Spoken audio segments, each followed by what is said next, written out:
Each week, the Bible as Literature podcast brings you in-depth discussion of the biblical text in a format short enough for your morning commute, but long enough to be substantive, posing difficult questions meant to keep you engaged. If you value this work, please consider donating as little as 25 cents per episode. That's just $1 per month. To learn more, please visit patreon.com/Bible. That's patreon.com/Bible. Thank you. Hi, this is Father Mark Boulos with the Bible as Literature podcast. A directive does not require understanding, agreement, or acceptance in order to be carried out. In a high-performing team, once a clear decision has been handed down, people are expected to follow it even if they disagree. Some employees may harbor distrust, but if the directive is sound, the simple act of carrying it out will foster trust and produce results. Everything hinges on adherence to the directive. In the Gospel of Mark, when the followers of Jesus heard that he was alive and had been seen by Mary Magdalene, they refused to believe it, and when they passed the message on to others, they did not believe them either. This refusal to believe is the culmination of betrayal, misplaced fear, and a complete lack of trust in the Lord.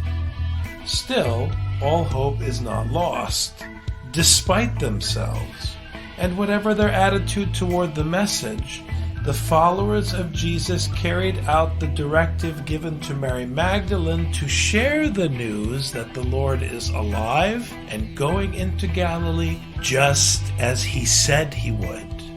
In other words, it's not who you are or what you believe, but what you do that counts. Richard and I discuss the Gospel of Mark, chapter 16, verses 9 to 13. You're listening to the Bible as Literature.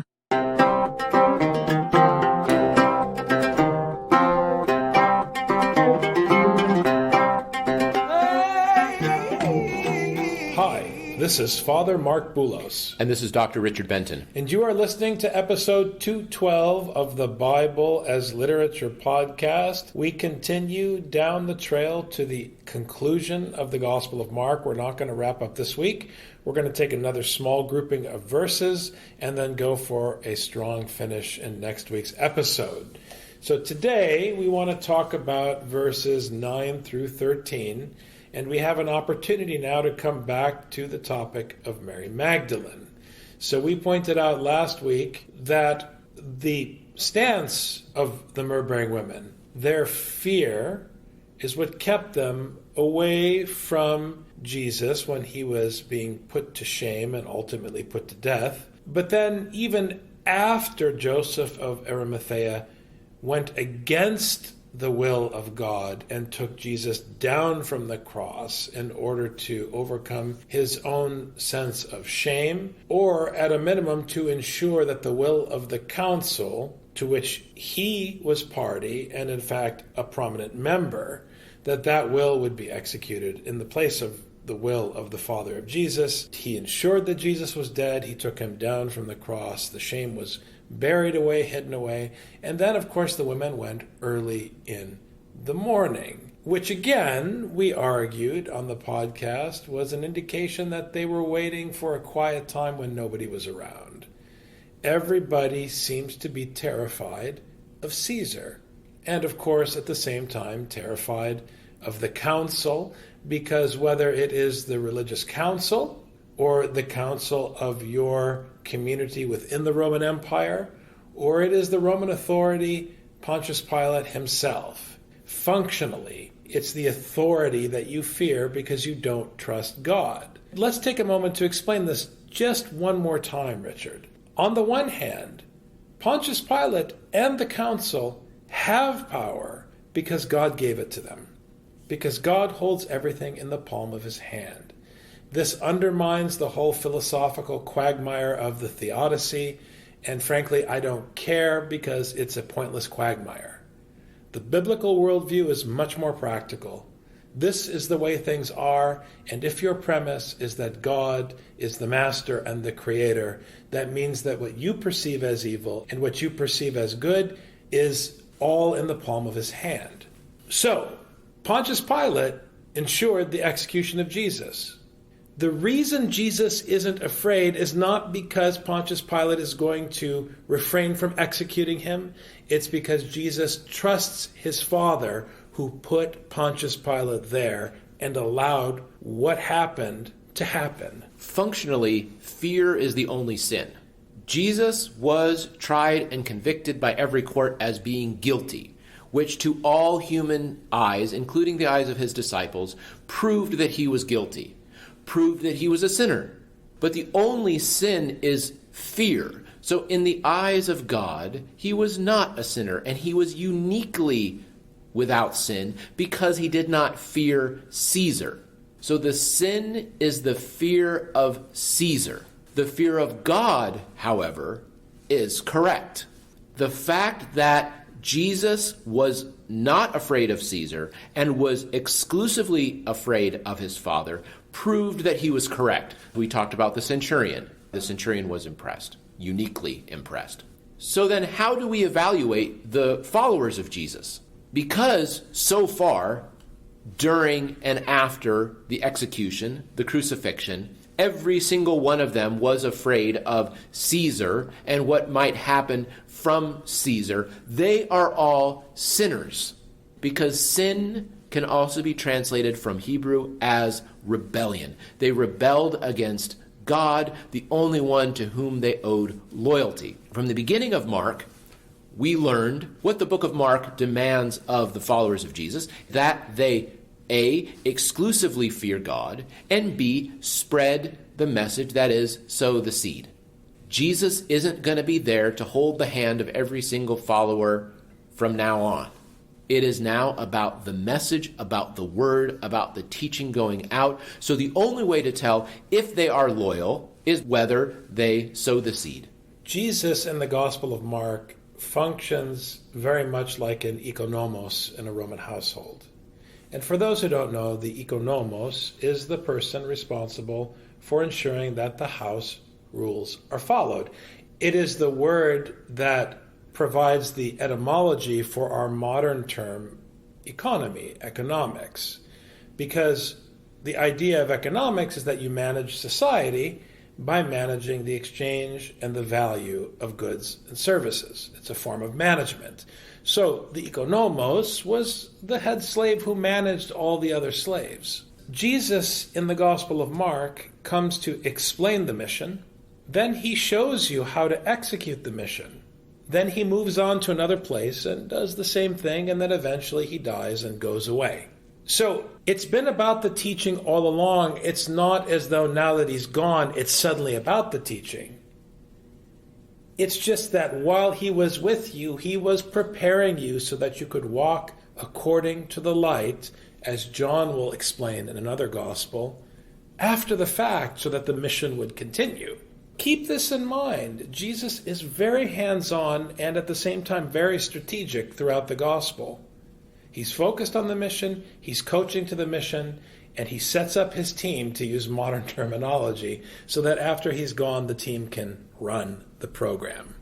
Now, after he had risen early on the first day of the week, he first appeared to Mary Magdalene, from whom he had cast out 7 demons. The first time we had Mary Magdalene mentioned was just a few verses ago. It didn't mention anything about these 7 demons. How interesting that this is a detail that's provided in this verse and not previously. The attentive reader should have their ears peaked at this point, noticing, there's an added detail here that doesn't need to be here, that could have maybe served a better purpose somewhere else. Why does it need to be here? Well, don't forget what I said. The only sin that exists is the sin of rebellion, the sin of fear of Caesar. This is the only sin that exists. So therefore, if you are possessed by a devil, they would be producing the only sin, which is fear, which is rebellion. In order for her to report the news of the resurrection, she has to have that demon cast out of her. And the 7 is the mark of fullness, meaning that she was completely deluded, completely compromised by that fear. Now, I also want to point out that Mark here is mentioning a second time that it was early on the first day of the week.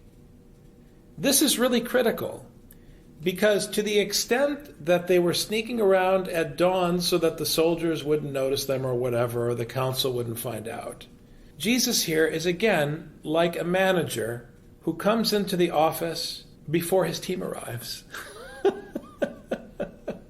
He's like, you want to get up early in the morning? I'll be there, and we'll get down to business. No quiet time for you before the boss arrives. So he meets her early in the morning, and Mary Magdalene is singled out for preaching. Let's read the next verse. She went and reported to those who had been with him while they were mourning and weeping. I want to raise the same question that we raised last week, specifically. If he told you that the Son of Man would suffer many things, would be killed, and would be raised, if he told you that and you trusted in that report, why are you cowering and huddling in the corner, crying and mourning? Why? You don't understand. Mary Magdalene now has been healed. So it's the classic pattern. She was healed, meaning the demons were removed, and she was now empowered. And by empowered, I don't mean it in the way that we talk about empowerment in the modern sense. I mean it in terms of the ergon, the deed that is put in you by the commandment. This is how Paul talks about works. You do have the work put in you, and then the work controls your footsteps, and it controls what you say. But because the work was put in you, it's not your deed. It's so important to remember this. So she's been healed because now the light that illumines her lamp, so to speak, is not hers. It was put there by Jesus. And that's the light that ensures that you don't walk in the darkness. This was the detail that changed Mary Magdalene from one who was fleeing, trembling, amazed, and would not say anything to anyone, to someone who was then ready to do the work. It took the casting out of the demons. It took recollection of that fact before she was able to do the work, as you say. And when they heard that he was alive and had been seen by her, wait for it, they refused to believe it. And here, once again, I have to keep saying this. Apisteo means without trust. I don't trust. They do not trust in the report. And this should come as no surprise, because if you didn't trust in the report when Jesus was put to shame and executed, why would you trust in the report, as we'll say in another gospel, even if they should raise someone from the dead? If you didn't believe Moses and the prophets, why would suddenly the resurrection change your opinion? Which means you have to take seriously what we said last week, that the reality is proposed in the crucifixion. And this is why we don't believe that the mourning and weeping was some show of piety, because how could it be some show of piety if when they actually hear the word, they don't believe? So what are they weeping and mourning for, which is what you just asked, Father? They're weeping and mourning for themselves, that they lost this guy who they thought was something, but they never listened to him. They didn't know what the teaching was, and they weren't ready to teach it because they didn't even understand the lesson themselves. If they trusted, they would have said, look, he promised that he would be raised, and he's our teacher, and in order to learn from our master, in order to learn from any teacher in any school of thought or discipline, you have to place your trust in the instruction, period. I was so deeply touched the first time I saw the Darawish in Turkey stepping onto the floor to recite the name of God in Arabic, all the 99 names of God that they use, different words in Arabic, different essentially adjectives of God's generosity, his kindness, his mercy, and so forth. And what they do, in English we call them the whirling dervishes, right? It's a familiar term. They go out onto the floor and they spin around reciting all of these terms. It's a very lovely ceremony. But what really struck me is the way they walk onto the floor and they bow with reverence. They're not bowing to anybody. They're just bowing with reverence. And it's so dignified. It reminds me also of the way that monks bow to the chair of the abbot in a monastery, even when he's traveling, because it's functional. You're just bowing, and this bowing, this act of humility, is beautiful. It's dignified. It's something foreign to Western culture. When you bow in Western culture, people ask, what's wrong with you? They don't appreciate the value of making yourself small. This discipline of bowing is also found in Asian culture around the various martial arts. You step on the mat, you bow, whether it's to the teacher, whether it's to the teaching of that particular dojo, whether it's to your opponent. Ultimately, you're bowing to the discipline within that school. You are showing respect. The way that an altar server in the Byzantine tradition has to bow when he enters into the sanctuary. All of these gestures, all of them point to this universal human understanding that when we are part of a school or a discipline, we have to humble ourselves. When I studied Kung Fu, there was a table. As soon as you changed your clothes, you came in, and there was a table, and it had a picture of the teacher, a picture of the teacher's teacher, and a picture of the teacher's teacher's teacher. They were all three on this table, and you bowed to that, because it's not just to the teacher, it's this teaching that was passed down from one teacher to the next. It doesn't have to do with the teacher, it has to do with the continuity of the teaching that comes down from 100 years ago that we were learning when we were doing Kung Fu. How much more so this teaching that goes all the way back to the beginning of Torah and Sinai. Right. Now, in our culture, where everything is hyper-personalized, they don't get it. They look at the picture of the teacher on the wall and they say, who does he think he is? Why is his picture up? If that's your question, I'm tired of arguing with you. Just go back and listen to Mark. My other favorite is, well, we should have a variety of teachers. No, you shouldn't have a variety of teachers. Come on, people. There's only one Yoda. Even in your Star Wars movies, you understand that there aren't two Yodas. He's a master. Jesus is the master. And they didn't trust him. This is what I'm driving at with these examples of humility. It's rebellion, as you said, Richard. If you can't submit to the master, not with sycophancy by heaping praise, but by demonstrating that you're submitting to the instruction. Because when you bow to Jesus, it's not about Jesus, it's about his Father's teaching. It's critical that we understand this. That's why when someone tried to call Jesus good in the Gospel of Mark, he said, no one is good. Give me a break. You can't impress me with false praise. Are you interested in what I care about? Do the commandments of my Father. After that, he appeared in a different form to two of them while they were walking along on their way to the country.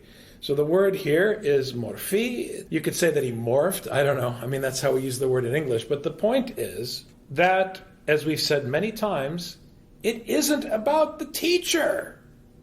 It's like Paul says in his epistle, that you could be entertaining angels unaware. It's a nice way of saying the one who brings you the judgment of the teaching is the messenger of the king, the angelos. It could be a homeless person. It could be your sister or brother. It could be someone you're fighting with at the office. Whether they actually carry the teaching to you or they reflect the truth of the teaching and you mistreat them. Either way, you're entertaining an angel unaware. And that's exactly what it is, unaware that the form is not what's important. It's the word that's important. So Jesus can appear in any form. It's the word that will prove whether it's Jesus or not, which means that the person Jesus is not material. It's not the fact that my Kung Fu teacher studied with this guy who studied with the other guy. It's that he is staying true to that single teaching. The single teaching is embodied by the teacher's teacher's teacher, and then the teacher's teacher, and then the teacher. And then he was grooming his students to then take over once he passed away. And in fact, one of his students did take over after he passed away. And then it's now 4 teachers. But it doesn't matter who the teacher is, as in the person. The person doesn't matter. It's that teaching. That's why when Jesus is dead, it's still everybody's responsibility to sow the seed and to be the sower and to continue the work of making sure that the gospel goes out. And they should have done that. They should have trusted whether or not the teaching of the resurrection was confirmed. I have to keep coming back to this, and I talked about it on Sunday with the community. It is the perfect example. In the Eastern lectionary, on Great and Holy Saturday, we read a lengthy account of Nebuchadnezzar and the 3 young men. Why? Because you're standing there before the tomb, liturgically, and you're hearing the story of 3 men who put their lives on the line and were willing to die with no guarantee that God would avenge them or protect them. And they said as much. Even if God doesn't take care of us, it doesn't matter. We will abide by his teaching and remain faithful, and we will not worship an earthly power. Very beautiful, very simple story. I love that story. And that's the key here. Jesus died on the cross. You don't know if what he said will come to pass, but you know what he taught. This is where the rubber hits the road. And this is a very powerful admonition to anyone who considers themselves a disciple of the New Testament. What are you waiting for? You have everything you need to continue the mission. They went away and reported it to the others, but they did not believe them either. So, it's a very interesting dynamic. Mary Magdalene, who beheld the risen Lord, had a confirmation. So it's no credit to her at that point. Remember, the credit goes to the one who put the work of the commandment in her, which means the credit goes to Jesus Christ. She did her duty and she preached. And then those who heard the news from her did not believe her and continued to preach, and others didn't believe them. This is a very, very interesting metaphor in my estimation, Richard, because the commandment to preach does not require your acceptance or understanding. This is very difficult for systematic theologians because they want to first decide that they have the right tapestry of ideas and then get everyone to sign off and then go off and make everyone agree to their tapestry of ideas. But that's not Scripture. Scripture isn't about systematic thought. It's not about any of the things that human beings organize and build and create and impose. That's Platonism. And we just heard that the forms are irrelevant. Thank you very much, Plato. What Scripture is interested in is obedience and duty. We just saw Jesus obey right to the end.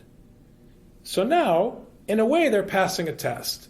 They still don't trust, but they're doing the work. They're still sharing the news. It's positive. And so we'll see in the narrative arc of the New Testament, we'll see what happens when people begrudgingly still preach the content of Scripture. The beauty of this scene is it completely undermines a word which a lot of Christians like to use, which is unbeliever. When Christians say the word unbeliever, they talk about people who are outside of our group, outside of the church. People, those poor, misfortunate people who never understood the love of God and the love of Jesus. But the only unbelievers to whom Jesus is occupied right now in teaching are the ones who spent every waking and sleeping minute in his camp, listening to him preach everything, learning the gospel with every breath. Those are the unbelievers because they're not unbelievers as we think. They are untrusting. They don't trust in him. They don't trust in what they heard. They don't trust it. They still think of themselves as the insiders. That's why they sit around and cry with each other. But they're unbelievers. They don't believe. This is why Jesus has to keep... He wasn't able to get through to them while he was alive. He still has to keep working after he's dead to get them to understand. His life was not enough. He didn't have enough time, so he had to keep coming back and reminding them. This is true mercy when the Son of God returns from the dead because you are unbelieving, even though you think, or maybe because you think, you're in the inner circle. And don't fall in the trap of saying, as people often say, this horrible, ungodly, anti-Christ-like statement, you have to believe it in your heart. What are you talking about? We know from the Lord that sin comes from the human heart. So why would you want to believe anything in your heart, from your heart, or about your heart? Stop navel-gazing. The point here is that whatever nonsense was going on inside their head, they at least did their duty and preached the news. And if you trust everything Jesus has taught in the Gospel of Mark, just by doing that duty over and over and over again, they too can be healed, just like Mary Magdalene. And it doesn't come from them. Thanks very much, Dr. Benton. Thank you, Father.